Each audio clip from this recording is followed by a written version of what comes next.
السلام عليكم جميعا. أنا ريبيكا مسلمة جديدة، وفي هذا الفيديو أود أن أشارككم قصتي الشخصية عن كيفية اعتناق الإسلام وتأثير ذلك على حياتي، علما أنه لم يكن اعتناق الإسلام قرارا سهلا.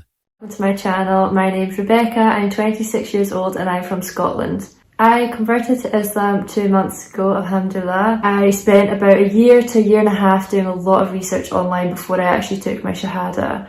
And these types of videos really helped me when I could hear about other people's stories, especially girls in similar situations to myself. So I hope this video can help at least one person out there. I was brought up in a small island called the Isle of Skye, the very north of Scotland. Neither of my parents were religious. I wasn't really brought up religious at all. I mean, I went to Sunday school mostly because my granny was a devout Christian. When I got older, I stopped going. It just wasn't something I was interested in. I didn't enjoy it. I just purely went for my granny's sake.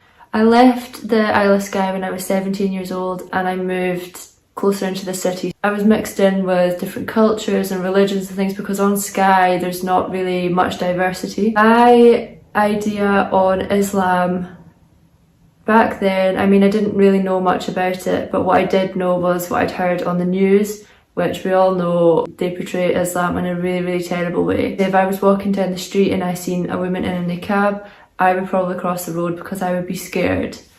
And that is really sad. I went on a family holiday to Turkey about 6 years ago now, and that's when my opinion on Islam changed. I met so many amazing people. They were all Muslim. The hospitality was second to none. The friendliness. It's just, I hadn't experienced that before, and that's when my opinion actually changed on Islam. I still didn't think that I would become Muslim or anything like that, but my opinion from what I'd heard in the media to then being in a Muslim country had completely changed my idea on Islam. I had been to Dubai before I went to Turkey, but it was on a swimming trip. It was just literally going to the swimming pool and then back to the hotel. We didn't mix with anybody. You didn't really find out anything about the religion or anything like that. So Turkey really changed my opinion. Met so many Muslims while I was in Turkey that were all just so lovely. When I went to Egypt with my mum, that was during Ramadan. So I got to find out a little bit more about the religion, fasting and things like that. And I just thought, wow, like that takes such strength to be able to fast for the full month. That's something that I could never do. But I have so much respect for people that do that. So skip forward to February last year. I was really ill with COVID and I was in bed for a week. I just literally couldn't move. There was this girl that I followed on Instagram and she was giving out free Qur'ans to non-Muslims and they were translated into English. So I ordered one of them, and to be completely honest with you, if it wasn't free I probably wouldn't have bothered. I just thought, why not? My husband's Muslim and I want to see what it's all about. We've been married for 2.5 years at the time.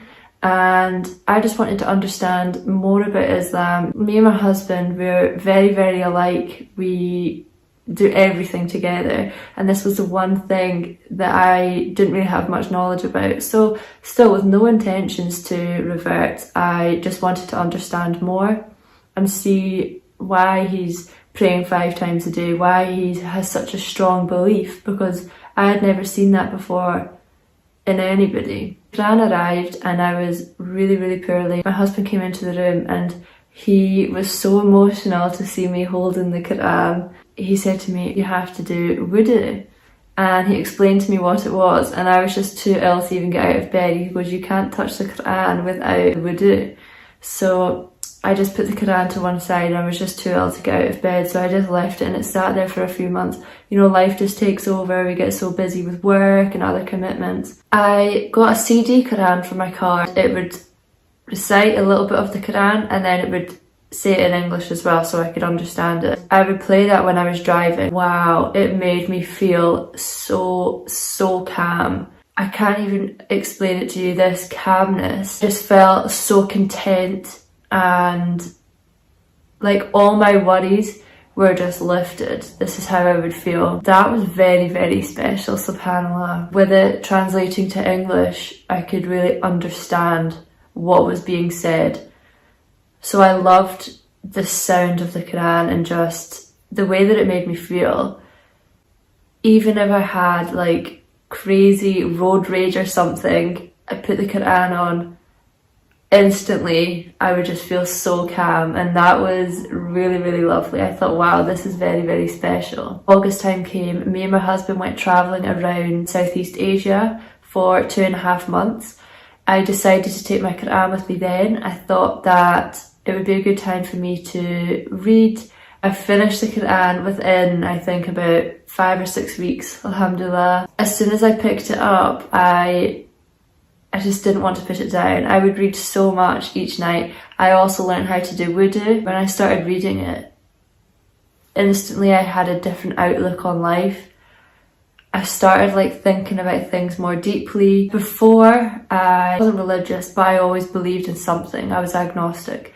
I liked to believe that there was heaven and hell, and that it wasn't just this life, that there was something past this life. But I just was never sure what, until I found Islam. Naturally, I started to implement the Islamic way to my life. I stopped wearing shorts, I kind of covered a bit more. I was just more mindful about the things that I was wearing. I'd stopped eating pork. I cut out alcohol as well. I wanted to be 100% sure this is what I wanted to do, because this is a lifestyle change. While we were away, we were in Indonesia, Jakarta, and we went to the Istiqlal Mosque.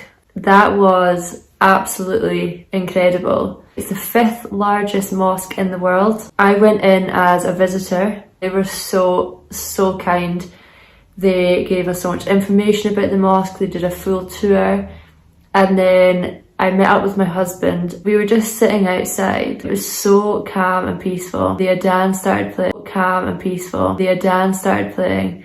I have never ever heard an adhan like this in my life, subhanAllah. I had tears in my eyes.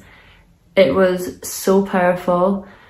My husband went in to pray and I sat at the back. I was crying. I was honestly crying. To see grown men running to pray. Like there was hundreds of people came in to pray.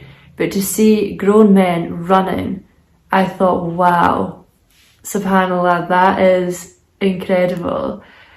To be at that age and to believe in something so much that you're running to go and pray, I just thought it was just amazing. Made to feel so welcome in that mosque.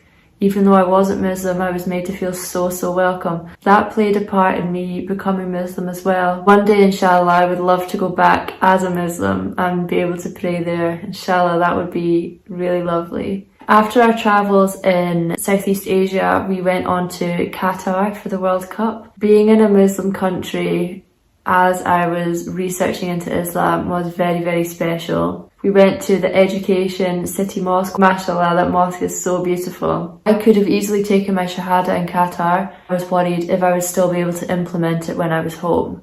So I spent some time at home. I knew that this was definitely the decision for me. Another thing that I was actually worried about before I converted, when I was still doing my research, was Christmas. Christmas has been such a big deal for me all my life. When I was growing up, it was my favourite day of the year. So I was also worried, do you wonder if I can celebrate Christmas and be Muslim? Watched a lot of videos on this, and the truth was, no, you can't imitate another religion. We have Eid to celebrate. Naturally, after reading the Quran and doing all this research, when I came home from the World Cup, it was December time. I was still living with my mum and dad at the time. I didn't celebrate Christmas. I thought it would be really difficult for me, but it really wasn't, because now I have such a strong belief in Islam. It really wasn't an issue for me. Alhamdulillah, I thought it would be, but it really wasn't. It was just another regular day. I took my Shahada, I think 5 days before Ramadan. I thought this was the perfect time for me. It was coming up to the holy month. I was thinking to myself, maybe I should try a Ramadan and see if I can do it and then convert. But after doing my research, your fast is not accepted if you're not Muslim. So I thought, you know what, now is the time. I want to do it now before Ramadan. I want to do Ramadan as a Muslim. A week before, my husband got in touch with our local mosque asking if I could go and do my shahada. And they said that they would be able to book it over the phone, that we should just go any day after the Asr prayer and we could talk to an imam. Saturday came, nothing was going right. I couldn't find any of my things. Just one of those days where it felt like everything was going wrong. And my husband said, it's okay, we don't have to go, we can do it another day. And I goes, no, today is the day. Today's the day that I want to take my shahada. Glasgow Central Mosque, if any of you are in Scotland. My husband went in and prayed and I sat in the car, literally shaking. I was so nervous. Is it going to be today? Is it not going to be today? And I just thought, Allah is the best of planners. If today is the day I'm meant to be Muslim, then he will allow me to take my shahada. So my husband comes back to the car and he goes, come on, let's go. I went into the mosque with him and took my shahada, alhamdulillah. I can't even tell you how it felt. It felt like I was sitting on the chair, but I wasn't me. I was like up here looking down at myself. I just felt so calm. Like the way that I was feeling when I was listening to the Quran in the car, that's my feeling. So calm. And I just felt like I wasn't even in my body. I was just watching me say my shahada. Ramadan came. I really enjoyed it. I thought I would struggle. I wouldn't manage it. That's what I was worried about, if I couldn't manage it.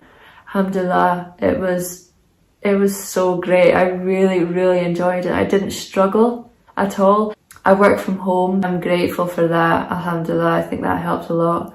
It was so amazing doing Ramadan with my husband. I've tried to do Ramadans with him in the past. One year I said, okay, I'm just going to drink water all day, but I couldn't even manage that, and after a couple of weeks I just gave up. Surprised at how well it went for me.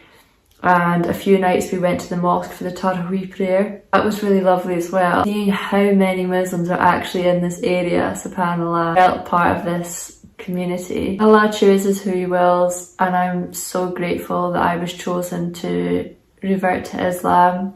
A lot of my questions in life have been answered. I don't have one single doubt in my mind.